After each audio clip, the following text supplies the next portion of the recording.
আমরা কি এই নির্বাচন করার জন্য, এরকম সংসদের পারফরমেন্স করার জন্য এত লোক মারা গেছে? সরকারে বিএনপি বিরোধী দলে আছে জামাত ইসলামী এবং এনসিপি, এদের কৌশলগত গুণগত কোনো পরিবর্তন নোটিস করেছেন কিনা, যেটা না, আমার পক্ষে পরিষ্কার কোনো গুণগত পরিবর্তন লক্ষ্য করে নেই। যদি লক্ষ্য করি সেটা বরং ইতিবাচক অর্থে না। যেমন ধরুন এনসিপির কথা ধরুন, যদি আপনি নির্বাচনবাদী রাজনীতি করবেন তাহলে আপনি গণঅভ্যুত্থানটা করলেন কেন? খুব সহজ প্রশ্ন আমার কাছে। আপনার যদি নির্বাচনবাদ এক জিনিস আর নির্বাচন এক জিনিস, আমি নির্বাচনের পক্ষে। নির্বাচন তো গণতন্ত্র না।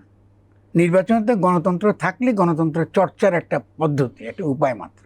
সেটা স্থানীয় নির্বাচন হতে পারে, সেটা আপনি সংসদ নির্বাচন হতে পারে, সেটা আপনার গণপরিষদ নির্বাচন হতে পারে, বিভিন্ন বা জেলা পরিষদ নির্বাচন হতে পারে। নির্বাচন একটা প্রক্রিয়া মাত্র। নির্বাচন তো গণতন্ত্র না। নির্বাচন তো আপনাকে কোনো বৈধতা দেয় না। নির্বাচনের সঙ্গে গণতন্ত্রের কোনো সম্পর্ক নেই। তো আপনি তাহলে এনসিপি করলোটা কি? গণঅভ্যুত্থান সে করলো, করে সে প্রতিষ্ঠিত করলো যে নির্বাচনই গণতন্ত্র। তাহলে গণঅভ্যুত্থান করলাম কেন আমি? যদি আমি গণঅভ্যুত্থানই করবো তো সেটা শেখ হাসিনার অধীনে নির্বাচন করলে হতো, একই তো ব্যাপার। শেখ হাসিনার অধীনে তো আসলে নির্বাচনে জেতার কোনো নিশ্চয়তা ছিল না। তার মানে সরকার শুধু আপনি, তার মানে আপনি দলগুলোর জেতার কোনো নিশ্চয়তা ভেরি গুড, তার মানে সেই জন্য আমি শেখ হাসিনাকে সরিয়েছি। এটা কি? যদি তাই হয়ে থাকে যে আমরা যেহেতু ক্ষমতা দিতে পারছি না, অতএব শেখ হাসিনাকে সরিয়ে আমরা এখন নির্বাচন করে আমরা ক্ষমতায় গেলাম, কিন্তু নির্বাচন বৈধতার অস্ত্র আকারে আমি ব্যবহার করছেন। কথার এই যে নির্বাচনবাদিতা, আপনি এনসিপি নিয়ে প্রশ্ন শুরু করেছেন, আমরা সরে যেন না যাই। এনসিপির যে রাজনীতি, এই রাজনীতি তো নেতিবাচক রাজনীতি হয়ে গেল। আমি যেটা অর্জন করতে এতটা মানুষ আপনার তার জীবন দিল, শহীদ হলো, তাহলে এনসিপি আমাদেরকে কি দিল?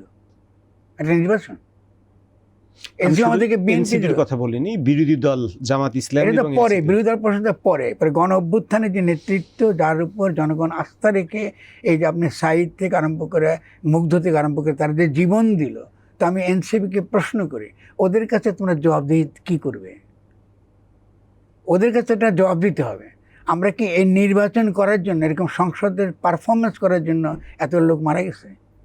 আমাদের জীবনে কোনো পরিবর্তন হবে না, আমাদের হাওরের কোনো নীতি বদলাবে না, আমাদের পরিবেশ সংক্রান্ত কোনো আইন বদলাবে না, আমরা দখল থেকে মুক্ত হব না, আমাদের পরিবেশ থেকে আমরা ভালো একটা পরিবেশের দিকে আমরা যেতে পারবো না। আপনি কিছু করতে পারবেন না। আপনি আইন কী করে করবেন?